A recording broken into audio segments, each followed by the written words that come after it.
Energetik ichimliklar ko'pchiligimizning hayotimizda muhim ajralmas qismga aylanib bo'lgan. Ya'ni doimiy ravishda ko'pchiligimiz bu mahsulotni iste'mol qilishga odatlanib qolganmiz va ko'pchilik tibbiyot xodimlari yoki bo'lmasa boshqalar buning zararini juda ko'p marotaba ta'kidlashgan va buni juda ham yaxshi bilamiz.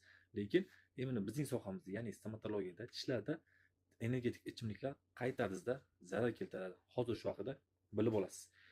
Energetik tarkibida juda ham ko'p shakar bo'lganligi sababli uni ichgan zahotimiz tishlarimizni yopishib qoladi va tishlarimizni qamashtirishni boshlaydi va buning natijasida esa og'iz bo'shlig'idan juda ham ko'p so'lak va balg'am ajralishi kuzatiladigan holat bo'lib hisoblanadi. Shunday ekan, energetik tarkibidagi shakarni tishlarga zarar keltirmasligi uchun imkon boricha birinchi o'rinda energetik ichishni imkon boricha kamaytirishimiz kerak. Bu birinchi masala. Ikkinchi masala esa, agarda qachonki buni ichgan zahotimiz darhol tishlarimizni yuvib tashlashga odatlanishimiz kerak.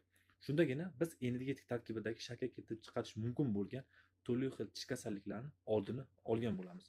Shunday ekan, imkon qadar bunaqa mahsulotlarni kamroq ichishingizni tavsiya qilaman va shundagina sizning tishlaringiz va o'zingiz sog'lig'ingizni asragan bo'lasiz.